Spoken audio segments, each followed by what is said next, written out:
Good afternoon, Ram Nation. Welcome into DNVR Rams Live, presented by Natures of Colorado, the Northeastern Colorado dispensary providing top-quality cannabis and a wide variety of products. Remember to use that code DNVR online or mention DNVR in stores or in drive-thru.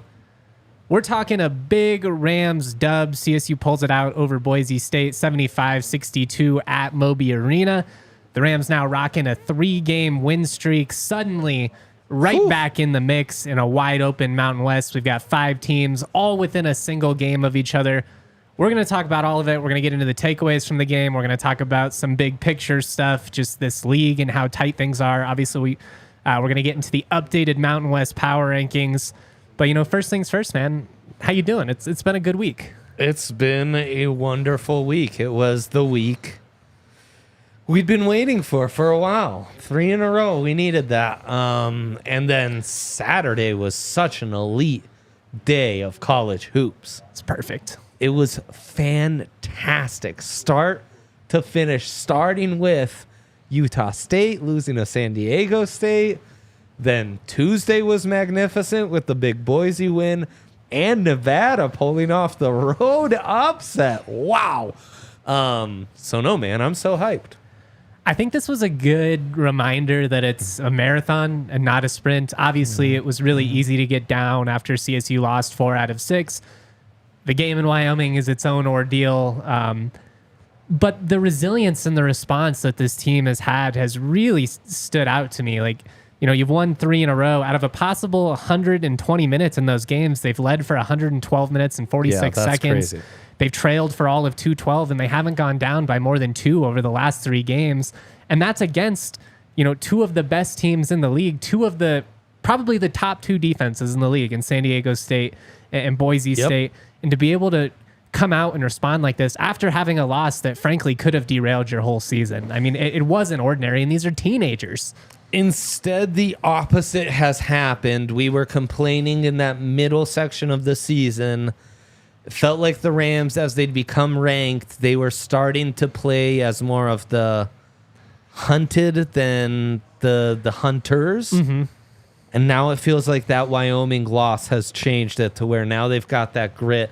Now they're coming to kind of show teams what they're about instead of the team coming to play them being like, oh, target on their back. This is a big scalp for us. Let's go get the Rams. It's kind of switched. Defense has been more consistent. Offensively, I think you're finding a much better rhythm than we were seeing for a little while there. More minutes from Bembo was nice. I think Lake and Strong keep playing well. Palmer did a little more.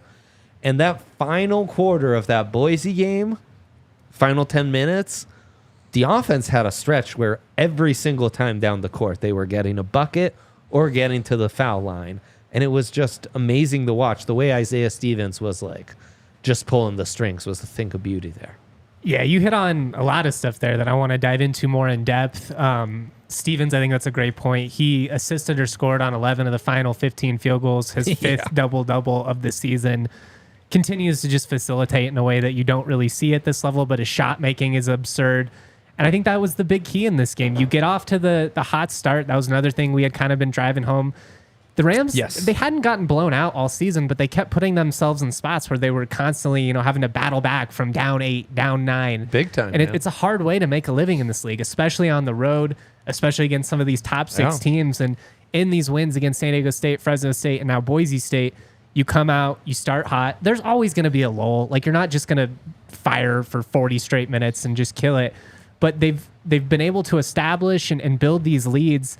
They're able to sustain, the lulls and kind of maintain their lead while it happens. The non-Isaiah minutes haven't been as killer of late. In fact, they won the non-Isaiah minutes. They increased the lead in this game, which that's going to be a huge factor. Again, you're seeing more. You mentioned Bemba, Kyan Evans, the true freshman, Joel Scott. We're going to get into all these guys. It just kind of feels like everybody's clicking again.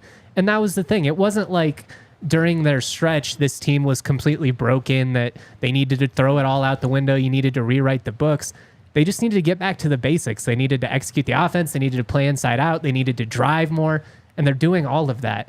The 3-point shooting, it's still kind of inconsistent. They're really dependent on Isaiah and Neek being stars there. Yeah. I got a couple of other big ones over the last couple of games, but I mean, you only shoot 27% from deep. The key factor is you hold Boise State to 25%. As we all remember, the Rams played hard in Boise. They hit a lot of tough threes in that game. Andrew Meadow, true freshman, went off. Yes. Naturally, it kind of flips the other way on the road. True freshman role player. He had a rough game, missed a bunch of free throws. It kind of evened out in that way. I just felt like CSU out-executed Boise State thoroughly on both sides of the ball. And it comes down to the way they played defense. And then offensively, as you mentioned, just everything felt like it was with purpose. They were, playing inside out. They're driving. Guys are making the backdoor cuts. They're passing up good shots for great shots. And you see it in the final numbers. I mean, they go 70% from 2-point range, 17 of 19 at the free throw line, 40 points in the paint. That's winning basketball. Yeah.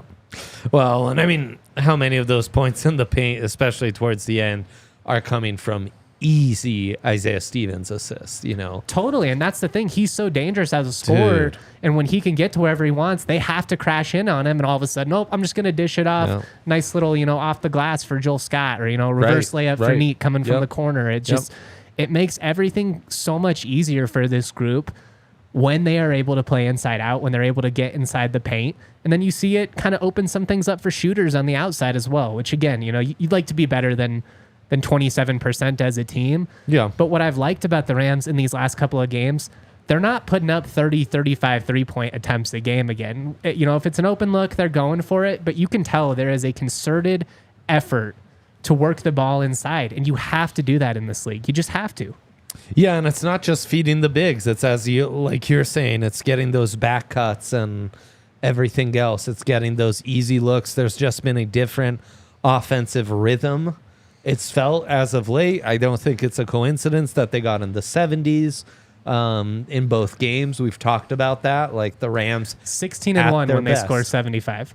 And their one loss is a very fluky collapse. I mean, they should be 17-0. In OT, right? But I bet you before hitting OT, what was the score in the Wyoming game?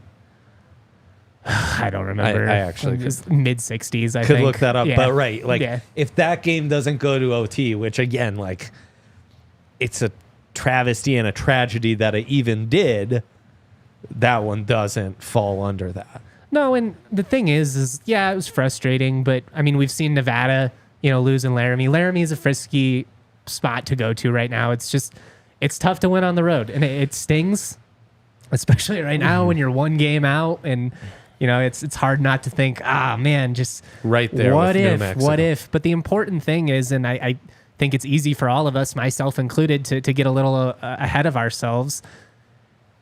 The conference race isn't decided in January. It's not decided in February. It's decided in March. And Medved, as he tends to do, he's a great sport. He was given, the local media some crap at the podium. Hey, is this a must-win game? Is this a must-win game too? He's like, we're having a lot of fun. If we don't win this one, I'd hate to have to shut it down. And his point is just that, I know that you guys want to be able to talk about this and be like, oh yeah, Utah State. But now look what they've done. They've gone out on the road and lost by double digits in back-to-back games. And all of a sudden, 1 week of rough basketball changes the entire landscape of the league. So you can't get too high. Obviously, it's not time to take a victory lap. You've got a must-win game coming up against San Jose State Friday. If you want to win the league, it's a must-win from that perspective. But home games do feel like must-wins. Well, that's the thing. It's It's take it with a grain of salt. Yeah. It's just the notion that if you lose this game, it ends your season is a bit dramatic, as I have tended to illustrate. But the other thing is, we want to see this team live up to its potential, and in order to live up to their potential, they do have to take care of business in these games. So phrase it however you want, but this is a game you do have to win on Friday night, and then after that, you have a 3-game stretch that very likely will determine if you're in the mix for the regular season title or not, with two road games at New Mexico and San Diego State and a big home game against Utah State. If you can find a way to win on Friday, and then if you could go 2-1 over those 3, you have a phenomenal chance to win the league. If you could somehow go 3-0, you're probably in the driver's seat. If you go 0-3 at that point, it's probably too much ground to make up. So a lot of this is going to get sorted out. The big thing is you just got to finish in the top 5. All the top 5 teams in this league are going to get at-large bids. You just don't want to be in a spot where you have to play an extra game in Vegas in that tournament. And there's going to be a very good 6th team that has to play on that first day. Well, and you mentioning that top 5, that Boise win is a massive. Huge. And then as big as that stretch against the 3 ranked teams, 2 of those being on the road, is huge.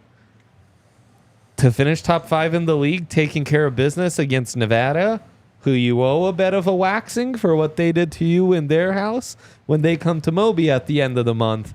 That might be the biggest one in keeping you in that top 5, consolidating your spot in the top 5 in the conference. So, and that's the thing too. Like, even if you do have some stretch here where you get hot, like, you could very well go and win a game in the pit, and then if Nevada comes into Moby and gets hot, or Wyoming, you never can overlook, a rival. Yeah. So it's going to be interesting. That March 2nd game, by the way, Wyoming already a sellout for the general admission. I would like to see on March 9th, the final regular season game in Colorado Springs. I want to see the Rams take over Clune Arena for Isaiah Stevens' final regular season game. Just feels fitting. They're not going to have a ton of support. Tickets shouldn't be too bad. And if you're coming from Denver, it's the same difference anyways, going to the Springs or going to FOCO. So go fill that out. I'll look up the tickets on Game Time. Yeah, we'll look it up on Game Time. On Boise, though, I mean, this is what you wanted, like Boise. I think offensively, I've been a bit of a meh. I'm unconvinced, they're a tough read, man. I still defensively, and Tyson Degenhart is obviously a dog. He had 25 points in this one. The Rams struggled to defend him. A lot of the fouls that they picked up were trying to guard him. Personally felt like some of them were kind of ticky-tacky. I don't know if that's the best officiating, setting the league up for success, because they just aren't going to call those types of fouls in the tournament. But if he gets 25 and nobody else does a damn thing, you're in good shape. And that was the big key. You didn't let Ogbo kill you. You didn't let Max Rice get going from deep. He's coming off of a national player of the week. He dropped 35 in the pit. He's a dude that can get unconscious when he gets going. And he was 2 of 4 from 3. So he had it going from deep. It's just that from the field, 3 of 9, they were able to lock him down. Degenhart, you complained about the fouls, but he only gets 4 free throw attempts, so you're doing a good job there on keeping him. It's a good point. From getting those freebies. And you made their offense look fairly pedestrian. I think it was just last show I was asking you, what do you think? Boise kind of feels like a smidge of a pretender, but the results had been really good. And to CSU's credit, they made them look pretty pedestrian on offense. I think we kind of beat them at their own game, to be honest. I agree. We dictated the tone physically. CSU was able to kind of control the tempo throughout. Controlling the tempo has been massive, man. Well, yeah, because we're so good in transition that if you can get those opportunities, if you can get the 15 to 20 points in transition, you're going to be able to create stuff in your half court because you have the best point guard in college basketball. You're going to be able to create. It's the rebound that turns into a layup the other way, or a corner 3, or Isaiah just getting to the rim. The Rams have been able to get to the line a lot in transition opportunities off of steals. I just felt like against a team that wants to bully you and kind of did bully you a little bit in Boise, wants to muck it up. The Rams were like, we're going to push you around. We got some guys too, and I want to highlight specifically Rashawn Bemba because I think this was his best game since probably the Creighton win when he had 13 points, a career high. Statistically speaking, it was 8 points, 4 rebounds in only 13 minutes. He was plus 13 in 13 minutes on the floor. Yeah, pretty incredible. I mean, that says it all. But no, the rhythm shows up so much, man. It shows up and it does something to their half-court offense. They're just getting downhill more often. It's not these... When the offense looks too Princeton-y, it's too many lateral passes around the... around the 3-point line. It can get a little bit cute at times, and that's what we were going to, and they were struggling though. That's where it's like, all right, can somebody just cut? Can somebody, set a high screen? Let's set some. And that's some what Boise wants, right? They want to see these long possessions where the passes are just going back and forth. Nothing's really happening downhill. They didn't give that to them. They just didn't. And their offense was the offense that looked like that, where it's like, they settled a lot. Like, hope you make that prayer of a long jumper. Like, See if that works out if for they you. hit some of those, you tip your cap. That's the thing about the loss to Nevada is I didn't even feel like CSU played bad defense. Gerard Lucas and Keenan Blackshear, they went out of their minds. They had an insane game. Those guys were huge in the win for Nevada over Utah State. Sometimes it's just going to be like that. I mean, Neek and Zay have had moments that way. I felt like against San Diego State, I didn't think the Aztecs played bad defense. I just thought CSU offensively was able to make some really impressive buckets. So they're doing a good job of just finding their rhythm on both sides of the ball, of not, letting things compound when they do have tough stretches. I mean, there's always going to be a couple of possessions there where it's like, oh man, you rushed an open shot, you missed that, and then you gave up an easy one the other way, and then you followed that up with the turnover, and all of a sudden it's, a little 6-point swing. And instead of letting that turn into a 12-point swing like it kind of did in some of those losses, they figured out, all right, let's slow it down, let's get a bucket, let's get to the rim. And in the second half, when Boise was battling hard, they never went away. The Rams they were meticulous, man. And I think that's exhausting when the half court is executing the way that they are in the half court sets, and they're also able to get whatever they want in transition, and they're also in your face defensively, and the perimeter defense is great. It's overwhelming, especially on the road. The crowd was great. They were giving it to the Boise fans, which is awesome. The atmosphere's been epic all year long. Yeah. But I mean, we got it in the comment here from Jacob. The defense has been looking great recently. I'm with you. The defense is going to be what determines this team's ceiling. If you can hold teams under 65 consistently, as we've said, you're 16-1 when you get to 75. If the Rams do what they're supposed to most nights offensively, you lock in on defense, you're going to win a lot of games. And that's been the big key for this group. Shout out to everybody in the comment section. I appreciate you. Mile High Minute says, thank you, DNVR, for providing CSU Rams talk on YouTube consistently. It's much needed. That's what we're here for, man. Nobody else is doing it, so that's what we are going to do. Damn straight. I do want to shout out the homies at Fubo TV. By the way, as a CSU fan, no better way to watch all the Rams action, all the Mountain West action. You get CBS Sports Network, FS1, FS2. I mean, as somebody who's been a Mountain West guy now his entire life and has, gone through the process of, I have to upgrade my cable package so that I can get CBS Sports Network, and it's going to end up being another $30 a month for this one channel. It's so annoying. With Fubo, you don't have to worry about any of that. 140 plus live channels, sports. You can watch movies on there. I've been rewatching the Waco series from a couple years back. Dang. It's really good. It's really intense. I've been pronouncing that wacko this whole time. Can you believe it? It was wacko. Fubo's incredible, man. Fubo really is. And yeah, I mean, if you're a Mountain West fan, what are you doing without Fubo? FS1, FS2, CBS Network. You're living life getting inconveniently. all the hits. No. And then it's so easy to upgrade to an NFL Network, to Red Zone, to an NBA League Pass. And, it's month by month. You want to cut those packages when you're done with them and the season's over? It's that easy. You want to cut cable, That's take the great a couple thing. You don't months get break, locked in for 6 months for maybe a channel I only want to add for a month. Dude, so it's a great deal. Support them because they support us. They're what makes this possible. We just got the shout out for doing that. Well, Fubo's part of that. And you get to watch the Rams and follow along with us week in, week out as the season heats up and gets awesome. So watch all your favorite college hoops action. Watch the Super Bowl this Sunday with Fubo. Go to www.fubotv.com/DNVR. That's www.fubotv.com/DNVR to sign up for 15% off your first month of Fubo Pro. Of course, I got to talk to you about the presenting sponsors, Natures of Colorado. They are the premier dispensary in northeastern Colorado. They provide an amazing grade of cannabis, a vast variety of products. Check them out for all your needs. They've got infused edibles, high-potency concentrates, some of the best flower in the state. There are 4 convenient locations: Log Lane Village, Garden City, Sedgwick, and Milliken. They are the go-to northeastern Colorado dispensary, and they are the dispensary for you if you are on the go, because all of their locations have drive-thrus. Visit any of their locations and mention our code DNVR to take advantage of these Natures of Colorado deals. You can get a $99 ounce every day. That's a great deal already. But when you use the code DNVR, you get any shelf ounce, $85, including top shelf. They are hooking it up in a way that nobody else does. Exquisite Extracts, 2-gram bucket for $15. Remember to use that code DNVR online or mention DNVR in stores. Love it. Let's go. The bench as a whole was really good in this win. 23 combined points. You get 9, 8, and 8 out of 3 guys. Cayenne didn't have any points, but I thought defensively he hung in really well.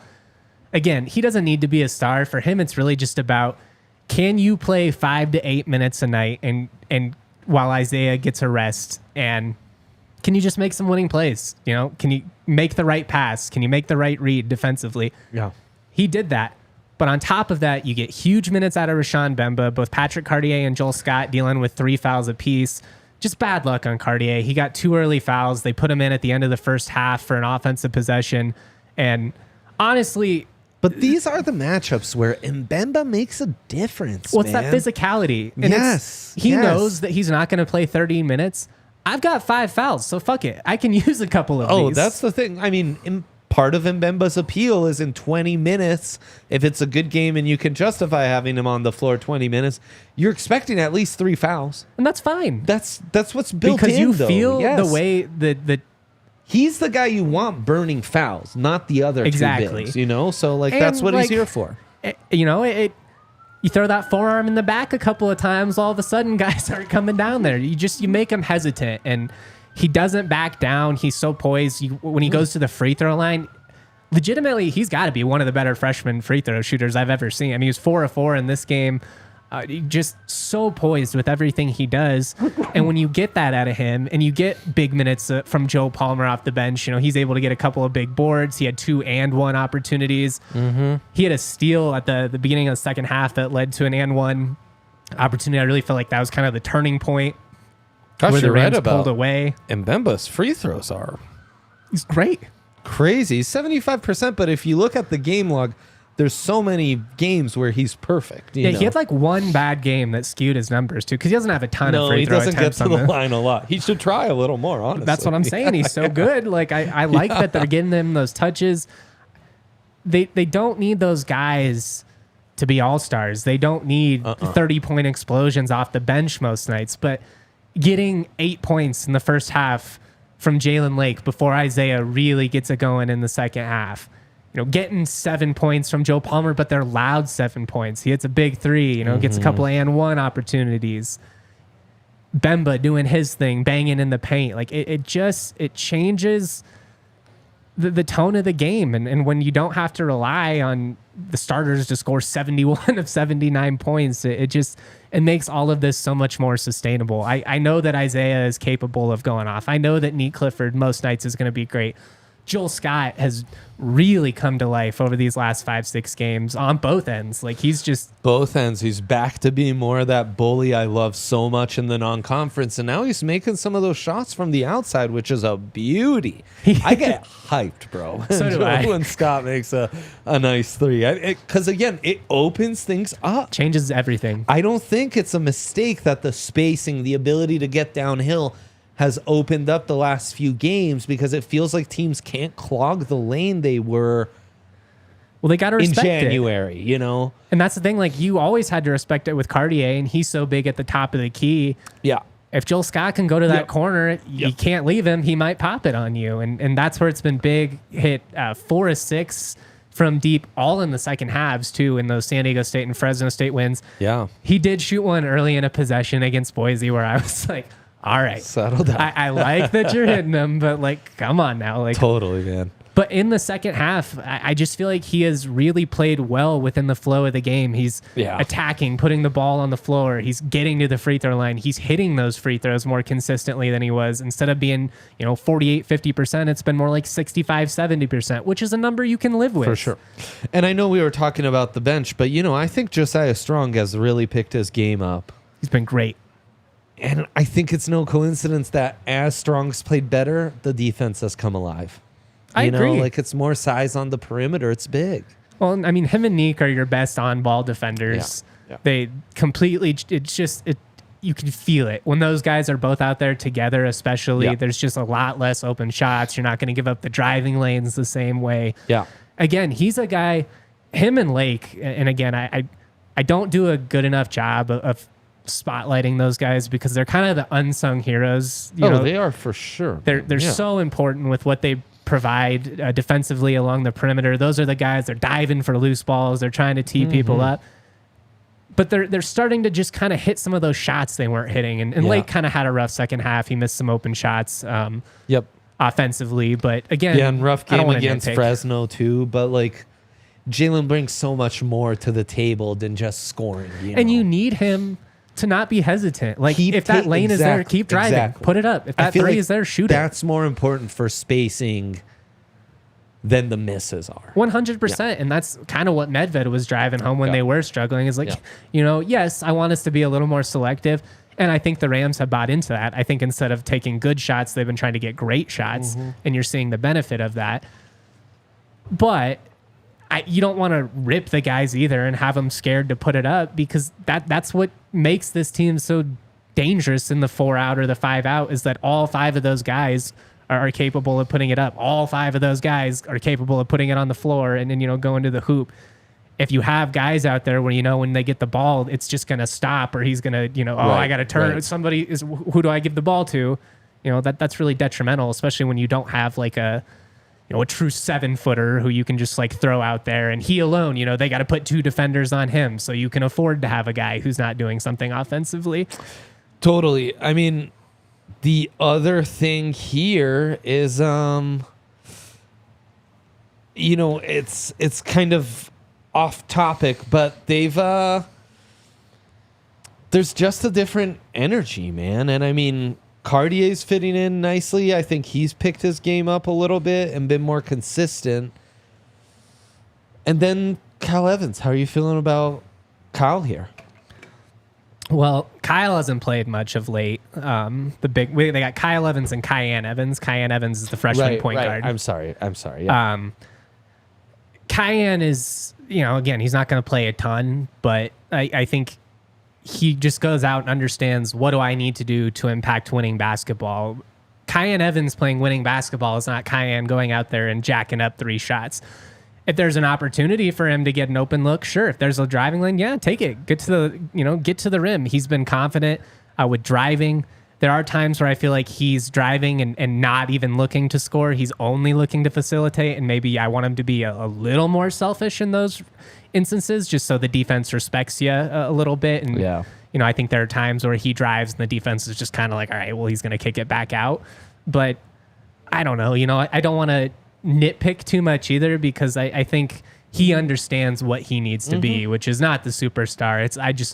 I need to come out and fill a role for 5-6 minutes while our superstar is, able to get a little break here. For sure. No, for sure. I mean, I've really liked what they've shown this last week. I thought the Fresno game was pretty impressive too. I think this is you can make a lot of arguments. Obviously, they had plenty of impressive stretches in non-conference. You could point to, Boston College, Creighton, that whole stretch, and Concession. You have pretty strong cases, their best 3-game stretch. But I think it's been this 3-game stretch because it's coming off of just a horrific loss. Yeah. It's against 2 of the top teams in the league, and it's against teams that know you. That's the difference between conference play and non-conference play. Creighton's a great program. They don't have the same familiarity with CSU that San Diego State and Boise State do. They understand 100%. What the Rams are trying to accomplish out there.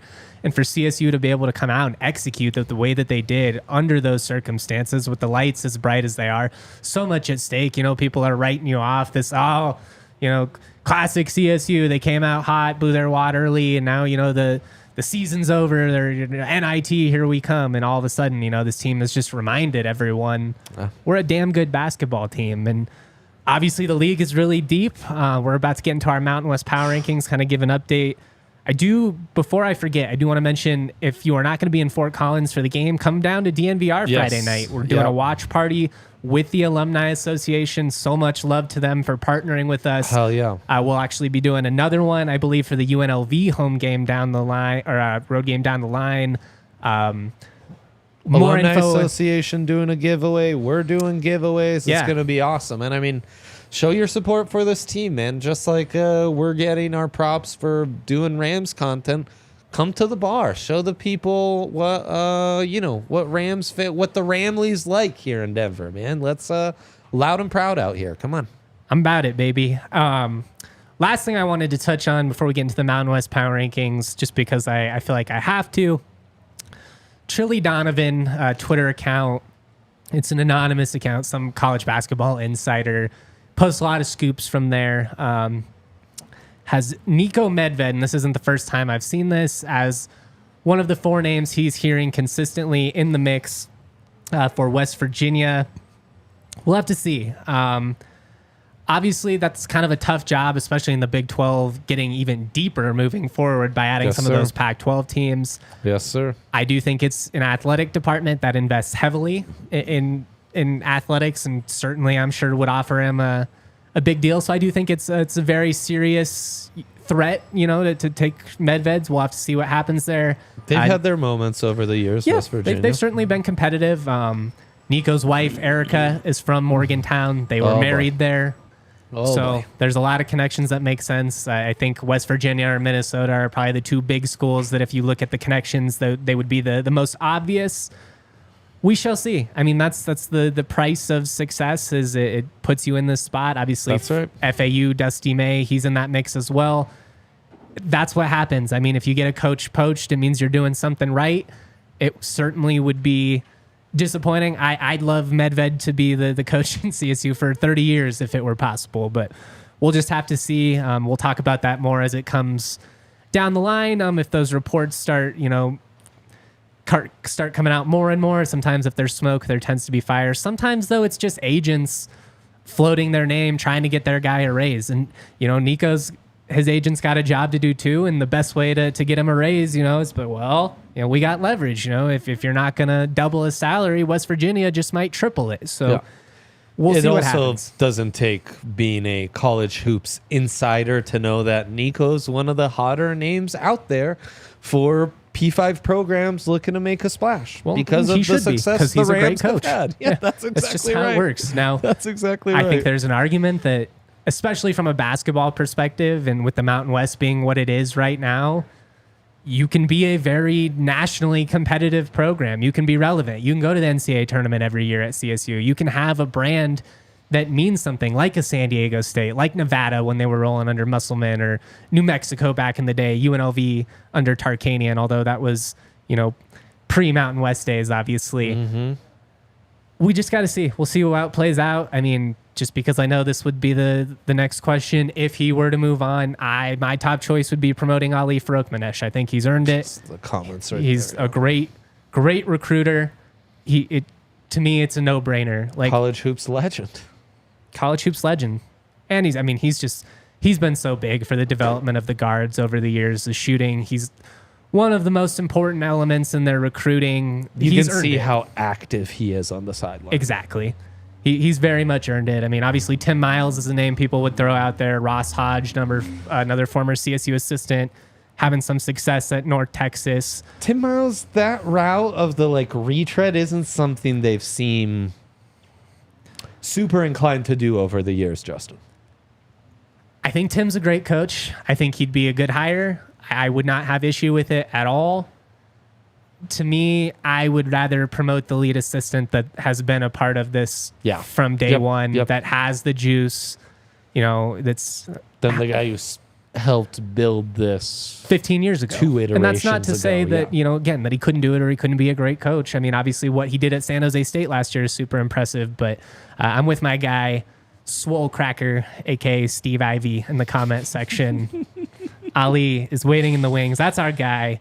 We ride for Ali Farokhmanesh, and we ride for Nico Medved, man. That's our guy. It's been great to me ever since the very first day he stepped on campus. Friend of the program, as is Jay Norvell. So much love to CSU athletics as a whole. They've been great working with us. You know what's also great though? Game time. Game time, baby. Best way to buy tickets last minute or in advance. You want to we'll see what the tickets are like for that Air Force game on March 9th. With most ticketing sites, it's so annoying because you see one price, you add it to the cart, you think, boom, I got this great deal. I'm going to the Nuggets game, 2 tickets for $20, and then they hit you with a processing fee and a convenience fee and you wanted to watch basketball on a Tuesday fee, and all of a sudden those $20 tickets are like $52.99. Don't be doing that to J Mike. I'm not about it. Hate hidden prices. I only buy tickets with Game Time now because the price you see, it's the price that you get. They've got the Game Time guarantee. So if you find tickets in the same section, same row for a lower price, they'll credit you 110% of the difference. That is how serious they are about it. And it really is the best way to get tickets for anything. Nuggets, games up in Fort Collins. Were you able to find the Air Force tickets? Yes, as low as 24. We've got some flash deals in the 27s. There are some really reasonably priced tickets to go see the Rams close out the regular season in the spring. Potentially for a regular season Mountain West title. Who knows? But either way, it's Isaiah Stevens' last regular season game. And I mean, crazy prices on this next game hosting San Jose State and Tim Miles. Go show your love, guys. Game time is the way to do it. $16. Oh, man, that's a hell of a deal. Hop on that. I'll be pushing that on Twitter. Take the guesswork out of buying tickets with Game Time. Download the app, create an account, use that code DNVR for $20 off your first purchase. If you've never used it before, you can use it right now and basically get your tickets for free. Terms do apply. Again, create an account, use that code DNVR for $20 off. Download Game Time today. Last minute tickets, lowest prices guaranteed. Finally, FOCO is a leading manufacturer of sports and entertainment merchandise. They've got it all: apparel, bobbleheads, friendship bracelets. They've got a little bit of something for everybody. If you Christmas ornaments, they've got some. Actually, I've got a couple of Christmas ornaments from FOCO. Got a little Broncos dog. I got a Nuggets one. Yeah, I got Larry some NBA OB Finals replica stuff here. LOB replica. It's sick. FOCO always has our back for Colorado sports. They will have yours too. Get the best gear around. Use the link in our description, or for all non-presale items, use that promo code DNVR for 10% off. Nicely done, Jay Mike. I did want to ask you, and I'm sorry, earlier I had this thought in my head, then I lost it, and I scrambled a little. That wasn't great when I asked you about Evans. What's the atmosphere been like at Moby the last few games as they close out games? Because from home, it feels like there's some tightness. Like there's some post-Wyoming tightness and executing against the press, getting to the line. A little bit, yeah. Not screwing things up. Which honestly, I think has forced the team to be a little more dialed in and really execute this. Like they're breaking down that press the right way these last couple games, and it's nice to see. But I did just want to ask you about that. Yeah, I think there is an element of that, especially, like against San Diego State. It's lingering more when you're up like 11 specifically with a minute. You're like, oh man, like here we go again. Yeah, Boise, it lasted maybe 2 possessions, and then it felt like, okay, they took care of business. We're good. It's low hanging fruit. I mean, they were up 11 against Fresno with like 90 seconds left, and the announcers inevitably like, and it'll get brought up every game for the rest of the season. There was even a point in the Sweet 16 if they're up 11 and trying to close out a game. It will be brought up anytime you're in the final minute or so, and they're nurturing a double-digit lead. I think that's been part of it. I also think part of it is I think the expectation is this team is really good. Like one of the things that the radio play-by-play team mentioned was that the students didn't storm the floor. They stormed the floor against us when Boise upset us. Obviously, we were top 25 team at that point. Right.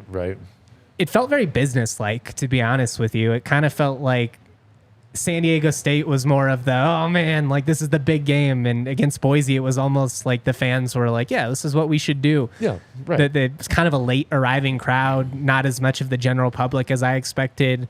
I get it's a long drive. Those 7 p.m. tips are really tough coming from Denver. I get it. Trust me. I've had some nightmarish trips in traffic, but I'm telling you guys, it's worth it because there's nothing like this, and you're not going to have another player like Isaiah Stevens anytime soon. So you got 4 more opportunities at home. You got a nice trip to the Colorado Springs. If you're going to be in Vegas, that's going to be fun. By the way, stay at Circa. Use that code DNVR. You can get 20% off your stay. That's right. I think it'll be epic for Wyoming. It'll obviously be rocking naturally, and Nevada, Utah State, especially if you win these next couple. Like there's going to be a lot at stake. They were letting a couple of Boise players have it, man. What's his last name? Cam Martin, by the way, would have been CSU's big had Isaiah Stevens decided to come back a little bit sooner. The Rams almost signed him 2 years ago. He ended up going from D2 to Oklahoma or to Kansas, never really played there. Was going to come to CSU, decided he couldn't wait around, wasn't patient enough, decided to go to Boise State. CSU pivots, signs Joel Scott instead. worked out pretty good for the Rams. I think it's worked out. Cam Martin not killing it necessarily. The fans, I don't know what happened if I missed something early, but they were just 31 sucks all night, just letting them have it. It's awesome. I love the heckling. People get upset about that kind of stuff, but that's what it's all about. Anyways, the Moby Madness is legit. It's in full effect. It's rocking right now. Head up there. Let's wrap up. Let's get these power rankings, which I'm going to be honest. I think this was the hardest one of the year to put together. Everybody has beaten somebody at this point. Everybody has lost to somebody at this point. If you really want to emphasize one matchup or another to make your point, you probably can. That's the thing. These top 6, you're all within one game, not a lot of separation. We'll start at the bottom.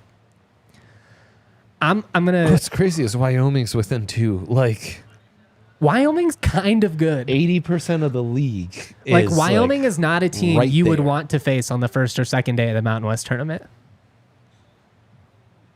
That's a scary draw if you are one of those teams. Stupid Wyoming. UNLV is the same way. Like, any of these teams, it's going to be tough. We're coming in at number 11, though, with Air Force. Well, let's just do the bottom 3 real quick. I've got Air Force at 11, San Jose State at 10, Fresno State at 9. I went back and forth between San Jose State and Air Force. You're kind of splitting hairs, very similar. They've each got 2 or 3 guys that are capable. The rest of the roster is abysmal. Yeah. They're both frisky. They both had moments for 10 to 15 minutes a game. I think they can give anybody a scare, but the depth just isn't there. I think you've got it right.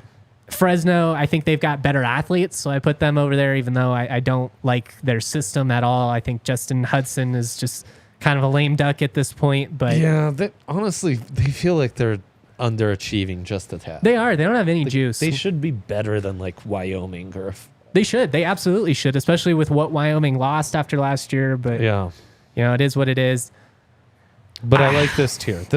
We found the bottom tier, and this is it. Agreed. And I think you've got them in the right order.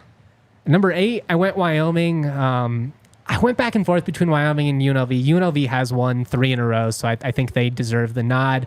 Wyoming, they've struggled these last 2 after kind of having a nice little stretch there. They're going to be really hard to beat at home. They did go down to the Springs and convincingly beat Air Force, but I do think, even in spite of beating CSU, and if you're a Pokes fan, make all the jokes, I get it.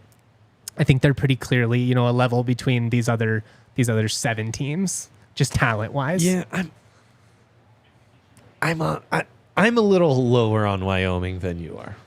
I think it's just they at least have the wins. They beat Nevada at home. They beat CSU at home, which is more than anybody below them can say. No, you're right, and that backcourt can get frisky. It just I'm with you. I wouldn't overlook them in the tournament. That's all I'm saying. Yeah. UNLV at 7 on a 3-game win streak. Oof. It all depends on which team shows up, man. Their top end talent is probably top 3 in the league, but their inconsistency is maddening. 6, this was really hard because Nevada is coming off a great win, and they've actually been pretty good these last couple of games. Dude, I know. But they were so inconsistent I think they'd lost 4 out of 5 before that, with the 1 win being over CSU.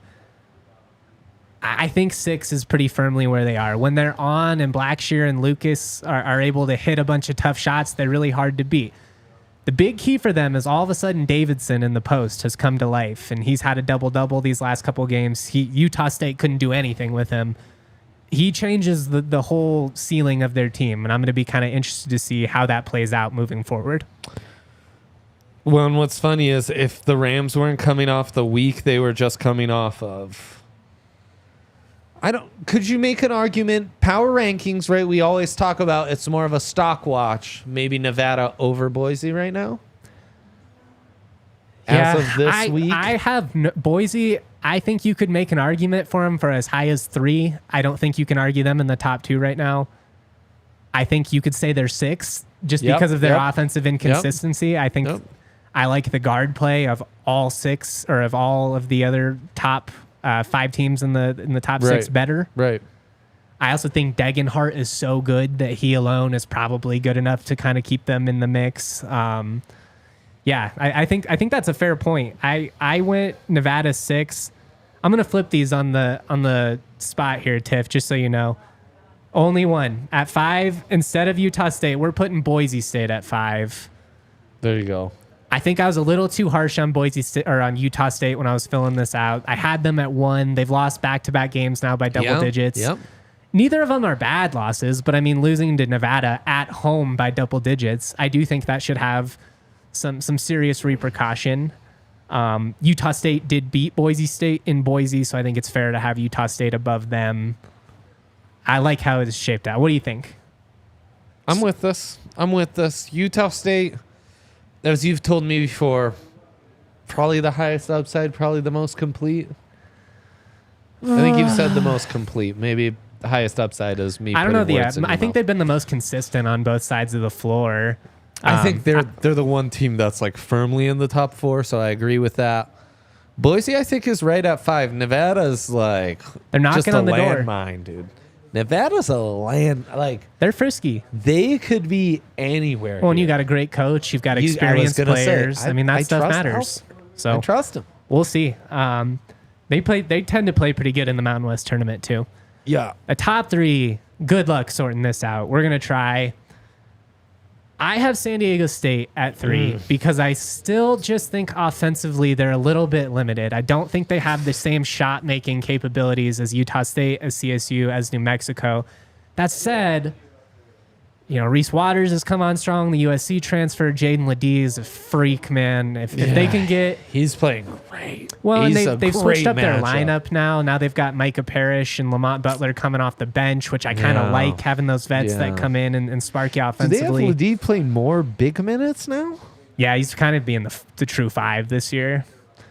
I like him in that role. I do too. And it gives them a weird 5 out, but they're so athletic. They still have a ton of size, Well, and he's a guy that can hit mid-range jumpers for you. I mean, he he's can just create one-on-one. Really skilled. Offensively, though, they smell to me a little bit. Something's off. And their numbers defensively are good, but when they've played against the other top teams, I haven't felt like they've suffocated you. And I felt like Boise in some of their big wins has been much more suffocating defensively. Man. They're probably the best individual defense in the conference. Yeah. But I don't the defensive system isn't as locked down as some other ones. And it lends itself well to some matchups, I think Utah State, I think Nevada, because you can lock some of those guys down. Teams like CSU, though, where it's more a full offensive system, I think they struggle with that more, I'm with you. You also, you need a lockdown for a guy like Isaiah. It's a tough assignment. Yeah, and I mean, the same deal against the New Mexico. Jalen House is a tough assignment. I mean, correct. Mashburn and JT Toppin, their freshman forward. These are all good teams. So, I can't disagree with them being top 3. But of the top 6 teams, speaking now predominantly from a Rams perspective, dare I say they're the team that scares me the least. Interesting. Which, hey, I think top that's 6, fair. You gotta pick one, right? It's fair. I think you're it's picking fair. From 6 killers. So the funny thing is, and I think you're right, and I'm not arguing with you. Yeah, it feels very makes football-esque, where all season long. This isn't the same Boise. This isn't the same Boise. This isn't the same Boise. And guess who still ends up winning the league when it's all said and done? And that's what SDSU and the league still runs through through the Aztecs until proven otherwise. So I'm with you, man. And I mean, I'm talking like this now. We'll see in we go to Viejas in a week. Yeah, we shall see in a week. Yes, exactly. It's gonna be a tough pay, but I mean, that's another one. If you can pull that scalp, all of a sudden, well, you break serve on any of the top 6. You get any of those teams at their home. We are so back. Especially if you take care of business at home. So yeah, that might just put you at the top of the conference. Okay, top 2. I got CSU at 2. I wanted to jump them all the way to 1. I still think New Mexico offensively is so lethal. And they just keep having success on the road, man. They have some big wins, and it's translated away from the pit, which has been big. Yeah. Now, the pit hasn't been the fortress necessary, right? Boise went down there. They're able to beat them. We've seen a couple other teams hang tight. That's encouraging. Yeah. But I just think New Mexico, their talent is top to bottom. I think it's probably the deepest team in the league. They're the deepest, and not just they're deepest offensively and defensively, I feel like, right? They're really good. And they're maybe the most complete because of that depth on both sides of the court. Now, I will say, I also think that out of these teams, they are the most emotionally volatile. Yes. And they are the team that I think Yes. is the most likely to, like, you could be like, yes, New Mexico got hot. JT Toppin, Jalen House were great. They went on a Final Four run. And I'm like, yes, that I can see that path. Yeah. I can also see the path where it's like Jalen House got 2 technical fouls in the first half. New Mexico lost by 18 to a team they were seeded significantly higher to and got bounced in the first round. We'll see. I just think that the athleticism they have, the speed that they bring to the table, they're just a really overwhelming team, especially at the pit, which in my opinion is, the best home court advantage in the conference. So I've got them just barely above CSU. But again, if the Rams go down, they can pull another quality road win. You already have the head-to-head over New Mexico. With the way that CSU is executing defensively right now, I do think you can make an argument for them to be one. But I just want to see a little bit more here over these next couple of matchups before we put them right back at the top. Next 4 games tell us so much on the Rams side of things. So 100%. I mean, it doesn't define your season because you could finish 5th or 6th in the league and still go on and like make an Elite 8 or something, or win the Mountain West tournament, do something crazy. But as we said coming into the year, we're kind of greedy right now. We want the regular season title. We want to do well in Vegas. We want to make a run. We want it all because this team is good enough to do it. And now it's all like right back in play. You control your own why destiny. not? Yeah. It's all there for the taking. Yeah. It's going to be really hard. Nothing is going to come easy from here on out. You do not have an easy game left on the schedule. Not one. Not even that trip to the Springs. Can you lock in? It's true. Can you lock in and play your best ball this season? These last 3 games, all encouraging. Everything kind of seems to indicate, this team is battle tested. Yeah. They've been through it. Mm-hmm. We've seen them play their highest level. They have now figured out, what is kind of their identity on both sides of the ball. I think they've figured out how to win in different types of games even. But can you maintain it against a gauntlet of a schedule? And that's all TBD. Damn straight, man.